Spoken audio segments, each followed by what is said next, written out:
Hello future minor, स्वागत है आप सभी का आपके अपने यूट्यूब चैनल माइनिंग मिस्ट्री में। आज की इस वीडियो में हम अपने मिशन 2023 सीरीज का पार्ट नंबर 15 देखने वाले हैं। ये आप सभी के प्यार के बदौलत इस सीरीज का पार्ट नंबर 15 मैं आज आप लोगों के सामने लाया हूं। ये सीरीज आप लोग के लिए बहुत ही इंपॉर्टेंट होने वाला है, खास करके ये पार्ट नंबर 15। आज जितने भी क्वेश्चन मैं आपके सामने रखूंगा, टोटल 20 क्वेश्चन, ये 20 क्वेश्चन कभी ना कभी किसी ना किसी सरदार एग्जाम में पूछे जा चुके हैं। मतलब कि आज का सारा क्वेश्चन रिपीटेड क्वेश्चन होने वाला है। आप सभी को मैं ये निवेदन करता हूं कि आप कॉपी में कहीं पे साइड में सारे क्वेश्चन को आप लिख लीजिए। आने वाले आपके सरदार एग्जाम में ये क्वेश्चंस आपको बहुत ही ज्यादा मदद करने वाले हैं। अगर आप मेरे चैनल पर पहली बार आए तो कृपया करके यार सब्सक्राइब बटन को हिट करें, बेल आइकन को प्रेस करें ताकि मेरे द्वारा अपलोड किया हुआ हर एक वीडियो आप तक सही समय पे पहुंच सके। जिन भी बच्चों को फ्री ऑफ क्विज और फ्री ऑफ कॉस्ट आपको क्विज में पार्टिसिपेट करना है तो आप हमारे टेलीग्राम चैनल से जुड़ सकते हैं, लिंक मैं डिस्क्रिप्शन में दे दूंगा। चलिए स्टार्ट करते हैं आज का हम अपना पहला क्वेश्चन पार्ट नंबर 15 का। पार्ट नंबर 15 का पहला क्वेश्चन है, TNT is related to. TNT किस चीज से रिलेटेड है? माइन फायर से, माइन रेस्क्यू से, सरफेस प्लान से या फिर एक्सप्लोसिव से? इसका राइट आंसर होगा क्वेश्चन नंबर 1 का एक्सप्लोसिव। आप लोगों को पता होगा टीएनटी एक टाइप का एक्सप्लोसिव है जिसका फुल फॉर्म होता है ट्राई नाइट्रो टोल्यून। ठीक है, स्पेलिंग नोट कर लीजिए, TRINITROTOLUNE, टीएनटी, जो एक हाई एक्सप्लोसिव होता है। ठीक है, क्वेश्चन नंबर 2 देखते हैं। क्वेश्चन नंबर 2 है, how many national conferences on safety in mines have been held as of 2022 in India?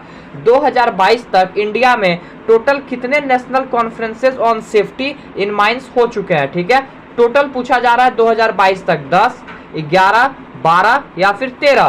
तो इसका जो राइट आंसर होगा वो होगा ऑप्शन नंबर सी। टोटल 2022 तक 12 नेशनल कॉन्फ्रेंस हो चुके हैं। ठीक है, बढ़ते हैं क्वेश्चन नंबर 3 की तरफ। क्वेश्चन नंबर 3 आपका गैस से रिलेटेड है। What is the percentage of oxygen in the air by volume? Oxygen का परसेंटेज दो तरह से देखा जाता है, बाय वॉल्यूम और बाय वेट। तो ये क्वेश्चन में आपको बाय वॉल्यूम पूछा जा रहा है कि ऑक्सीजन का परसेंटेज एयर में कितना होता है? 23.15, 20.28, 20.93 या फिर 23.25। इसका जो राइट आंसर होगा वो होगा ऑप्शन नंबर सी, 20.93 जो है वो करेक्ट ऑप्शन होगा। 20.93% ऑक्सीजन बाय वॉल्यूम हमारे एयर में प्रेजेंट है। ठीक है, बढ़ते हैं नेक्स्ट क्वेश्चन की तरफ। क्वेश्चन नंबर 4 है, which of the following is not an unsafe act of person employed in a mine? इसमें से कौन सा ऐसा ऑप्शन है जो एक अनसेफ एक्ट नहीं है, वो सेफ एक्ट है? ठीक है, operating at an unsafe speed. देखिए, कोई क्वेश्चन ऐसा होता है जिसमें आपको थोड़ा सा कॉन्सेप्चुअल बेसिस पे आप जो ट्रेनिंग किए हैं, माइंस में विजिट किए या फिर जनरल नॉलेज से आप उसका आंसर दे सकते हैं। इसी से रिलेटेड क्वेश्चन नंबर 4 है, इसी बेस्ड पे इसमें से कौन सा ऑप्शन जो है वो अनसेफ एक्ट नहीं है। बाकी इसमें से 3 जो है वो अनसेफ है, कोई एक है जो अनसेफ नहीं है वो सेफ है। तो वो कौन सा है? Operating at an unsafe speed. अगर किसी चीज को आप अनसेफ स्पीड से यानी असुरक्षित स्पीड से चला रहे हैं तो ये तो बिल्कुल अनसेफ है, तो ये ऑप्शन होगा नहीं। Protective device not being in operation, टीजिंग and distracting. टीजिंग and distracting मतलब कोई काम कर रहा है उसको आप जाके छेड़ रहे हो, उसको आप जाके परेशान कर रहे हो, उसको तंग कर रहे हो, ये भी एक अनसेफ एक्ट है। चौथा है, ट्रैवलिंग अलोंग हॉलेज रोडवे। आप लोग को पता होगा कि हॉलेज रोडवे से सिर्फ ऑफिशियल या हॉलेज अटेंडेंट या फिर रिपेयर वाले जो पर्सन है वही ट्रैवल कर सकते हैं, बाकी सब पर्सन को ट्रैवलिंग रोडवे से ट्रैवल करना है। तो अगर आप हॉलेज रोडवे से ट्रैवल कर रहे हैं ये भी एक अनसेफ एक्ट है। तो बचा कौन? Option number B. तो इस तरह से आप ऑप्शन को छांट करके भी सही ऑप्शन को टिक कर सकते हैं। तो इसका जो राइट आंसर होगा वो होगा ऑप्शन नंबर बी। ठीक है, option number B, protective device not being operation. Question number 5 की तरफ बढ़ता है। क्वेश्चन नंबर 5 है, the gas laws is mainly applicable for only. अब गैस लॉ का आप लोग को पता होगा, बॉयल्स लॉ है, चार्ल्स लॉ है, ये किस टाइप के एयर के लिए ही एप्लीकेबल होता है? Dry air, wet air, sorry option यहाँ पे दोनों सेम हो गया, वेट एयर या फिर हार्ड एयर। इसका जो राइट आंसर होगा वो होगा ऑप्शन नंबर ए। सारा जो गैस लॉ है जिसको आप वॉल्यूम 2 में देख सकते हैं, फर्स्ट सेकंड पेज में ये आपको मिल जाएगा, वो ड्राई एयर के लिए स्ट्रिक्टली एप्लीकेबल होता है। ड्राई मतलब सूखा एयर, वेट मतलब भींगा एयर। ठीक है, क्वेश्चन नंबर 6 देखते हैं। क्वेश्चन नंबर 6 है, hydraulic sand stowing is not successful in Indian coal mines where. Hydraulic sand stowing जो होता है वो इंडियन कोल माइंस में किस कंडीशन में सक्सेसफुल नहीं हो पाता है? अगर सीम जो है वो 5 डिग्री से ज़्यादा फ्लैट है, फ्लैटर देन 5 डिग्री है, seams are not being very deep, अगर बहुत ज़्यादा डीप सीम नहीं है तो वहाँ पे सक्सेसफुल नहीं हो पाएगा। River sand is available with in 5 kilometre of from the mine, mines के 5 किलोमीटर के अंदर अगर कोई सैंड है, रिवर है, तो वहाँ पे सक्सेसफुल नहीं हो पाएगा। या फिर roofs and floor are not affected by water, अगर रूफ और फ्लोर वाटर से इफेक्टेड नहीं है तो वहाँ पे सक्सेसफुल नहीं हो पाएगा हाइड्रोलिक सैंड डिस्ट्रॉइंग। इसका जो राइट आंसर होगा वो होगा ऑप्शन नंबर ए। अगर सीम 5 डिग्री से ज़्यादा फ्लैटर है तो वहाँ पे हाइड्रोलिक सैंड डिस्ट्रॉइंग नहीं हो पाएगा, एप्लीकेबल नहीं होगा।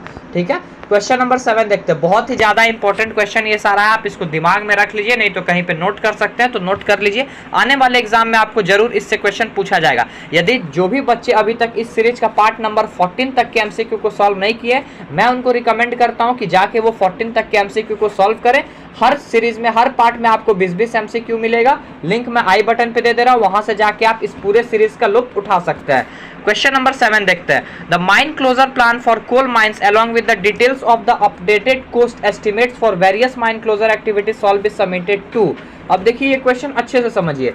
जो माइन क्लोजर प्लान होता है, जो हम लोग कोल माइंस के लास्ट में क्लोज करने के टाइम सबमिट करते हैं for various mine closure activity, वो किसको सबमिट किया जाता है? इंडियन ब्यूरो ऑफ माइंस को, या फिर मिनिस्ट्री ऑफ माइंस को, या फिर state government of geology and mining department को, या फिर मिनिस्ट्री ऑफ कोल को? तो इसका जो राइट आंसर होगा वो होगा ऑप्शन नंबर डी। ये जो माइन क्लोजर प्लान है, लास्ट में माइंस के बंद करने के टाइम में जो डिफरेंट एक्टिविटी, क्लोजर एक्टिविटी का जो प्लान होता है, वो हम लोग मिनिस्ट्री ऑफ कोल को सौंपते हैं, सबमिट करते हैं। ये क्वेश्चन ईसीएल का इस बार जो 2022 का नवंबर-दिसंबर में जो एग्जाम हुआ था उसमें ये पूछा गया था। क्वेश्चन नंबर 8 देखते हैं। क्वेश्चन नंबर 8 है, which of this can not be a reason for a mine closure? इसमें से कौन सा ऐसा एक रीजन है जो माइन क्लोजर का रीजन नहीं हो सकता है? ठीक है, इसको भी आप अगर थोड़ा जनरल नॉलेज से देखें तो ये क्वेश्चन आप बना सकते हैं, इसमें कोई आपका पढ़ाई और नॉलेज का जरूरत नहीं है। अगर नेचुरल डिजास्टर हुआ तो आपको माइंस बंद करना पड़ेगा, तो ये ऑप्शन होगा नहीं। अनअवेबिलिटी ऑफ वर्कर, वर्कर का अनअवेबिलिटी हुआ तो आपको माइन बंद करना पड़ेगा। एंड ऑफ रिसोर्स, अगर रिसोर्स ही खत्म हो गया, मतलब जियोलॉजिकल जो रिजर्व था वही खत्म हो गया तो आपको बंद करना पड़ेगा, या फिर नन। इसका जो राइट आंसर होगा वो होगा option number B, unavailability of worker. Worker के कमी से कभी भी एक माइंस बंद नहीं होता है। नेचुरल डिजास्टर होगा, आपको माइंस बंद करना पड़ेगा। रिसोर्स ही वहां का रिजर्व खत्म हो गया तो आपको माइंस बंद करना पड़ेगा, लेकिन वर्कर के कमी से कभी भी माइंस बंद नहीं होता है। इसीलिए इसका राइट आंसर होगा option number B, unavailability of worker. Question number 9 देखते हैं। क्वेश्चन नंबर 9 है, the automatically recording speed indicator is fitted in the. जो ऑटोमेटिकली रिकॉर्डिंग स्पीड इंडिकेटर होता है वो हम लोग कहाँ फिट करके रखते हैं? वाइंडिंग ड्रम में, वाइंडिंग इंजन में, या फिर रोप में, या फिर लास्ट ऑप्शन केज में? तो इसका जो राइट ऑप्शन होगा वो होगा option number B, winding engine में हम लोग क्या रिकॉर्डिंग स्पीड इंडिकेटर को फिट करके रखते हैं। क्वेश्चन नंबर 10 देखते हैं। क्वेश्चन नंबर 10 है, for the purpose of temporary lining of sinking shaft which of the following is not use. दो तरह का लाइनिंग होता है, आप सभी को पता होगा, टेम्पररी लाइनिंग और परमानेंट लाइनिंग, जो हम लोग सिंकिंग शाफ्ट में यूज करते हैं। ठीक है, तो इसमें से कौन सा ऐसा चीज है, कौन सा ऐसा पर्पस है जिसको हम लोग टेम्पररी लाइनिंग सिंकिंग शाफ्ट में यूज नहीं करते हैं? Planks of sal wood, bricks, skeleton rings, या फिर फिश प्लेट्स? इसका जो राइट आंसर होगा वो होगा ऑप्शन नंबर बी, ब्रिक्स, यानी ईंटा। ईंटा को हम लोग टेम्पररी लाइनिंग में यूज नहीं करते हैं, इसको हम लोग permanent lining of sinking shaft में यूज करते हैं। क्वेश्चन नंबर 11 है, who will be the chairman of the safety committee. अब सेफ्टी कमेटी जो बनता है माइंस में, उसका चेयरमैन कौन होगा? वेंटिलेशन ऑफिसर होगा, डीजीएमएस होगा, मैनेजर होगा, या फिर सेफ्टी ऑफिसर होगा? इसका जो राइट आंसर होगा वो होगा ऑप्शन नंबर सी, मैनेजर। आप सभी को पता होगा कि सेफ्टी कमेटी का जो हेड होता है, जो चेयरमैन होता है, वो कौन होता है? मैनेजर होता है। क्वेश्चन नंबर 12 देखते हैं। क्वेश्चन नंबर 12 है, which of the following equipment should be installed on below ground face equipment, continuous mining and coal cutting machine? इन सब चीजों में हमेशा कौन सा इक्विपमेंट लगा के रखना है? ठीक है, कंटिन्यूअस माइनिंग और कोल कटिंग मशीन में anemometer, methane monitor, multi gas detector, या फिर हाइग्रोमीटर? इसका जो राइट आंसर होगा वो ऑब्वियस सी बात है, होगा मीथेन मॉनिटर। मीथेन को मॉनिटर करने के लिए मीथेन मॉनिटर लगाया जाता है। बढ़ते हैं क्वेश्चन नंबर 13 की तरफ। क्वेश्चन नंबर 13 है, which of the following is not a safety device used on haulage road. इसमें से 4 में से कौन सा ऐसा चीज है जो हॉलेज रोडवे के सेफ्टी डिवाइस में हम लोग यूज नहीं करते हैं? Drop warrick, detaching hook, stop block, monkey और बैक कैच? तो आपको पता होगा ड्रॉप वार विक यूज करते हैं, स्टॉप ब्लॉक करते हैं, मंकी और कैच करते हैं। ठीक है, मंकी और बैक कैच। ऑब्वियस सी बात इसका राइट आंसर होगा option number B, detaching hook. Detaching hook safety device होता है, लेकिन किसका होता है? वाइंडिंग का होता है, ठीक है, हॉलेज का नहीं होता है। क्वेश्चन नंबर 14 देखते हैं। The signal wire in haulage roadway should not be energised at more than. अब जो हॉलेज रोडवे में सिग्नल वायर रहता है उसमें कितना से ज्यादा करंट का वोल्टेज आपको नहीं देना है?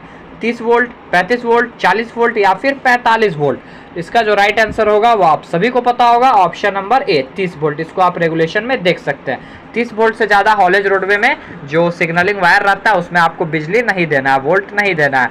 क्वेश्चन नंबर 15 देखते हैं। कोल अकर्स इंटरबेडेड विथ। अब सिंपल इसका मतलब ये समझिए, कोल कौन सा रॉक में पाया जाता है, ठीक है, ज़्यादा भाषा को कॉम्प्लिकेटेड नहीं करना है, सिंपल भाषा में किस रॉक में हम लोग कोल पाते हैं? Sedimentary rock, igneous rock, fault plane या फिर मेटामॉर्फिक रॉक।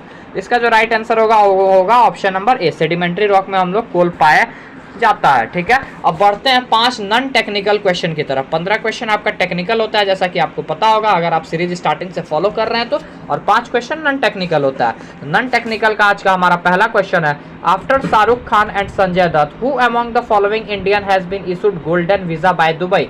दुबई के द्वारा शाहरुख खान और संजय दत्त को गोल्डन वीजा मिला हुआ है। इन दोनों पर्सन को छोड़ के और किसको मिला है? सानिया मिर्जा, करिश्मा कपूर, हिमा दास या फिर पीवी सिंधु।